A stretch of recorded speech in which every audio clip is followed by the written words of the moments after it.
राधे राधे दोस्तों, आप सभी का मेरे YouTube चैनल ब्लड एंड पर मैं स्वागत करती हूँ। दोस्तों, श्री सूत जी देव जी कहते हैं, राजन, पंपा के तट पर कोई शंख नाम से प्रसिद्ध परम यशस्वी ब्राह्मण थे, जो बृहस्पति के सिंह राशि में स्थित होने पर कल्याणमयी गोदावरी नदी में स्नान करने के लिए गए। मार्ग में परम पवित्र भीमरथी को पार करने के बाद दुर्गम, जल शून्य एवं भयंकर निर्जन वन में धूप से विकल हो गए थे। बैसाख का महीना था और दोपहर का समय। वे किसी वृक्ष के नीचे जा बैठे। इसी समय कोई दुराचारी व्याघ्र हाथ में धनुष धारण किए वहां आया। ब्राह्मण के दर्शन से उसकी बुद्धि पवित्र हो गई और वह इस प्रकार बोला, मुने, मैं अत्यंत दुर्बुद्धि एवं पापी हूँ। मेरे ऊपर आपने बड़ी कृपा की है, क्योंकि साधु महात्मा स्वभाव से ही दयालु होते हैं। कहाँ मैं नीच कुल में उत्पन्न हुआ व्याघ्र और कहाँ मेरी इस ऐसी पवित्र बुद्धि। मैं इसे केवल आपका ही उत्तम अनुग्रह मानता हूँ।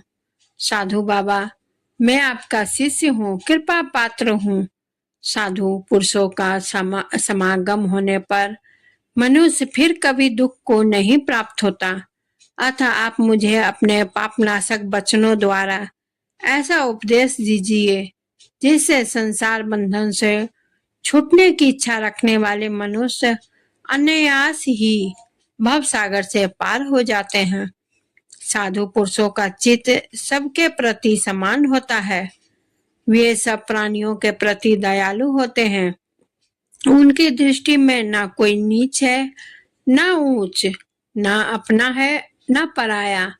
मनुष्य संतप्त होकर जब जब गुरुजनों से उपाय पूछता है, तब तब वे पूरे संसार बंधन से छुड़ाने वाले ज्ञान का उपदेश करते हैं। जैसे गंगा जी मनुष्यों के पाप का नाश करने वाली है, उसी प्रकार मूढ़ जनों का उद्धार करना साधु पुरुषों का स्वभाव ही माना गया है। व्याघ्र के ये वचन सुनकर शंख ने कहा, व्याघ्र, यदि तुम कल्याण चाहते हो तो बैसाख मास में भगवान विष्णु को प्रसन्न और संसार समुद्र से पार करने वाले जो दिव्य धर्म बताए गए हैं उनका पालन करो। मुनि श्रेष्ठ शंख प्यास से बहुत कष्ट पा रहे थे। दोपहर के समय उन्होंने सुंदर सरोवर में स्नान किया और जुगल वस्त्र धारण करके मध्याह्न काल की उपासना पूरी की।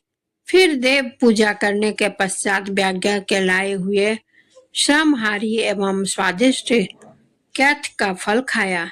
जब वे खा पीकर सुखपूर्वक विराजमान हुए, उस समय व्याघ्र ने हाथ जोड़कर कहा, मुने, किस कर्म से मेरा तमोमय व्याघ्र कुल में जन्म हुआ और किससे ऐसी सद्बुद्धि तथा महात्मा की संगति प्राप्त हुई है? प्रभु, यदि आप ठीक समझे तो मैंने जो कुछ पूछा है वह तथा अन्य जानने योग्य बातें भी मुझसे कहिए।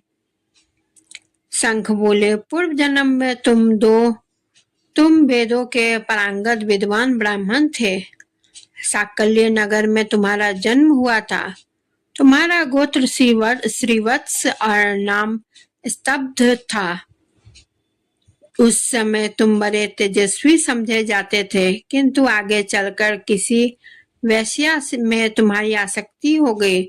उसके संग दोष से तुमने नित्य कर्मों को त्याग दिया और शूद्र की भांति घर आकर रहने लगा। यद्यपि तुम सदाचार शून्य, दुष्ट तथा धर्म कर्मों के त्यागी थे, तो भी उस समय तुम्हारी ब्राह्मणी पत्नी कांतिमती ने वैश्या सहित तुम्हारी सेवा की।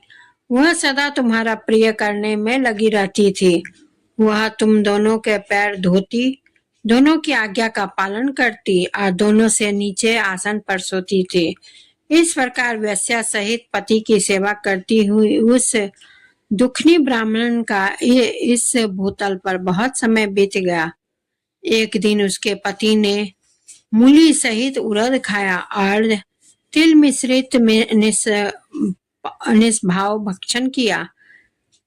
उस अपक्ष भोजन से उसका मुंह पेट जलने लगा और उसे बड़ा भयंकर भगंदर रोग हो गया। वह उस रोग से दिन रात जलने लगा। जब तक घर में धन रहा तब तक वेश्या भी वहां टिकी रही। उसका सारा धन लेकर पीछे उसने उसका घर छोड़ दिया। वेश्या तो क्रूर और निर्दयी होती ही है। उसे छोड़कर दूसरे के पास चली गई। तब वह ब्राह्मण रोग से व्याकुल चित्त से रोता हुआ अपने स्त्री से बोला, देवी, मैं वेश्या के प्रति आसक्त और अत्यंत निष्ठुर मनुष्य हूँ। मेरी रक्षा करो। तुम्हारी सुंदरी, तुम परम पवित्र हो। मैंने तुम्हारा कुछ भी उपकार नहीं किया। कल्याणी, जो पापी एवं निंदित मनुष्य अपनी विनीत पत्नी का आदर नहीं करता, वह 15 जन्मों तक नपुंसक होता है। महाभागे, दिन रात साधु पुरुष से उसकी निंदा करते हैं।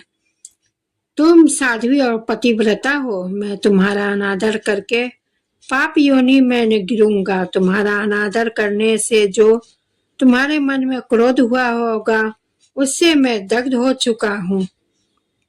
इस प्रकार अनुताप युक्त वचन कहते हुए पति से वह पतिव्रता हाथ जोड़कर बोली, प्राणनाथ, आप मेरे प्रति किए हुए व्यवहार को लेकर दुख न माने, लज्जा का अनुभव न करे।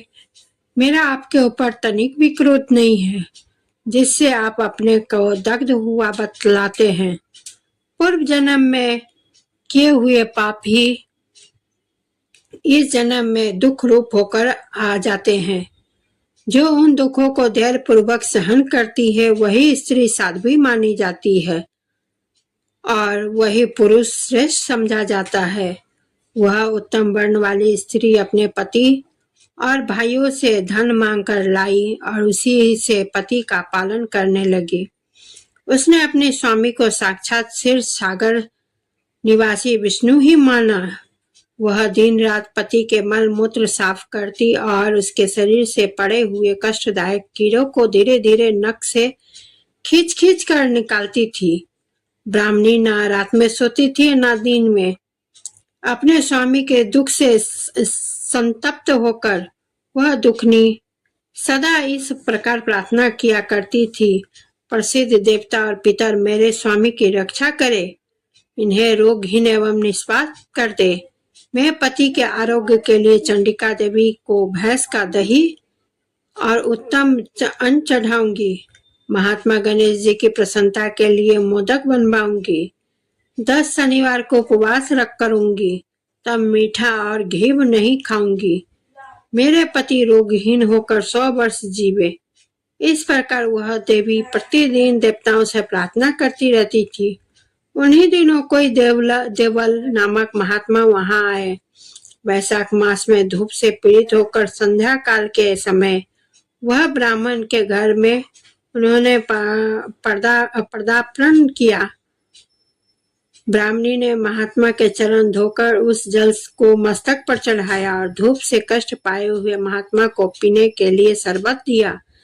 प्रातःकाल सूर्योदय होने पर मुनि जैसे आए थे वैसे चले गए। तदंतर थोड़े ही समय में उस ब्राह्मण को सन्निपात हो गया।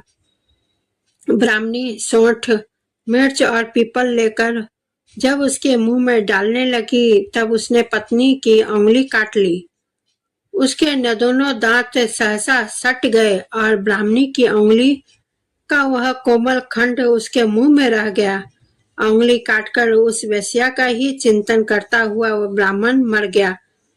तब उसकी पत्नी कांतिमती ने कंगन बेचकर बहुत सा ईंधन खरीदा और चिता बनाकर वह साध्वी पति के साथ उसमें जा बैठी। उसने पति के रोग शरीर का गाढ़ आलिंगन करके उसके साथ अपने आप को भी चिता में जला दिया।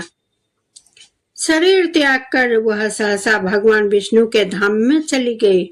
उसने वैशाख मास में जो देवल मुनि को शरबत पिलाया और उसे चंद्रोदक को सिर पर चढ़ाया, उससे उसको योगीमय गम्य परम पद की प्राप्ति हुई। तुमने अंतकाल में वैश्या का चिंतन करते हुए शरीर त्याग किया था, इसलिए इस घोर व्याघ्र के शरीर में आए हो और हिंसा में आसक्त हो, सबको उद्वेग में डाला करते थे।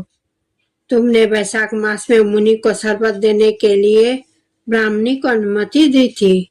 इस पुण्य से आज व्याज्ञा होने पर भी तुम्हें सब सुखों का एकमात्र साधन धर्म विषयक प्रश्न पूछने के लिए उत्तम बुद्धि प्राप्त हुई है। तुमने जो सब पापों को हरने वाले मुनि के चंद्रोदक को सिर पर चढ़ धारण किया था, उसी का यह फल है कि वन में तुम्हें मेरा संग मिला। दोस्तों, 8वां अध्याय यहीं पे समाप्त होता है। आप सभी को मेरी यह वीडियो कथा कैसी लगी कमेंट्स जरूर करें, वीडियो को लाइक शेयर करें, चैनल को सब्सक्राइब करें और नोटिफिकेशन बेल को क्लिक जरूर करें, क्योंकि कोई भी नई वीडियो का नोटिफिकेशन सबसे पहले आप तक पहुंचे। और इसी के साथ मैं विदा लेती हूँ। धन्यवाद।